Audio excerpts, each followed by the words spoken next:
மனுஷனை உண்டாக்குன போது இப்படி தான் பண்ணியிருக்காரு. சும்மா ஒன்றும் இல்லை, மனுஷன்னா அவருடைய சாயலில் அவரை மாதிரி உண்டாக்கப்பட்டிருக்கிறான். அவரை போலவே இயங்குவதற்கு வேண்டிய எல்லா ஆதாரங்களும் அவனுக்கு கொடுக்கப்பட்டிருக்கிறது. அப்படி தான் மனுஷன் இருக்கிறான். இப்போ அவன் என்ன பண்ண முடியும்? பெருக முடியும். ஜீரோவில் இருக்கலாம் அன்றைக்கி. ஆனால் அவனை கொஞ்ச நாள் பொறுத்து பாருங்கள், பெருகி இருப்பான், அவன் வளர்ந்து இருப்பான். வளர்ச்சிங்கிறது ஒவ்வொருவனுக்குள்ளும் கடவுள் கொடுத்த ஒரு ஆசீர்வாதம். மனுஷனுக்குள்ளே கடவுள் அதை சொல்லியிருக்கிறார், கொடுத்துருக்கிறார். பழுக முடியும், பெருக முடியும், நிரப்ப முடியும், காலியானதெல்லாம் நிரப்ப முடியும், கீழ்ப்படுத்த முடியும், ஆண்டு கொள்ள முடியும். இப்படி தான் மனுஷனை உண்டாக்கியிருக்கிறார். அவருடைய சாயலின்படி ரூபத்தின்படி உண்டாக்கியிருக்கிறார். இப்போ பாருங்கள், இந்த சத்தியத்தை ஜனங்க நம்பாதபடிக்கு பிசாசு தடை செய்து போடுறான். ஏன்னா இந்த சத்தியத்தை நம்பிட்டாங்கன்னா இவங்க எப்படி இருக்காங்கன்னு தெரிஞ்சிடும். தேவனுடைய சாயலின்படி ரூபத்தின்படி இருக்கிறாங்க, இவங்களுக்கு பழுக முடியும், பெருக முடியும், கீழ்ப்படுத்த முடியும், நிரப்ப முடியும், ஆண்டு கொள்ள முடியும்னு தெரிஞ்சிருச்சுன்னா அப்புறம் கையில் பிடிக்க முடியாது ஆளை. அப்புறம் அவர்கள் வெற்றி அடைய ஆரம்பிச்சிருவாங்க, வாழ்க்கையில் வெற்றி சிறக்க ஆரம்பிச்சிருவாங்க. ஆனால் இன்றைக்கி பாருங்கள், கிறிஸ்தவங்களாம் அப்படி கிடையாது. ஏன்னா பழுக முடியும்னு நம்புறதில்லை, பெருக முடியும்னு நம்புறதில்லை, நிரப்ப முடியும்னு நம்புறதில்லை. காலி ஆயிடுச்சுன்னா காலி ஆயிடுச்சுன்னு இவங்களே சொல்லுவாங்க.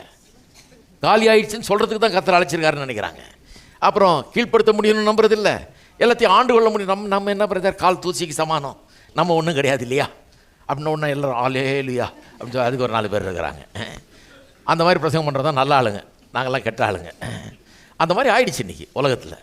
அப்படி உண்டாக்கிட்டான். ஏன்னா சத்ரு இந்த சத்தியத்தை எதிர்க்கிறான் பாருங்கள்.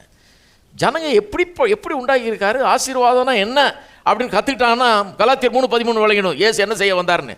என்ன செய்ய வந்தார்? இந்த ஏற்பட்ட ஆசீர்வாதம், பழுகக்கூடிய, பெருகக்கூடிய, நிரப்பக்கூடிய, கீழ்ப்படுத்தக்கூடிய, ஆண்டு கொள்ளக்கூடிய சக்தி இருந்தது பாருங்க மனுஷனுக்கு. கடவுள் முதல்ல கொடுத்தாரு. அதைத்தான் இழந்து போனான் மனுஷன். பாவம் அதைத்தான் இழக்க வச்சு விட்டுச்சு. அவனை இழந்து போய் அப்படி இருக்க வேண்டிய கீழே வந்துட்டான். கல்வாரி சிலுவை, ஆண்டவராக இயேசு கிறிஸ்து அந்த நிலைக்கு அவனை திரும்ப கொண்டு வரதுக்காக தான் சிலுவையில் மரிச்சார்ன்றார்.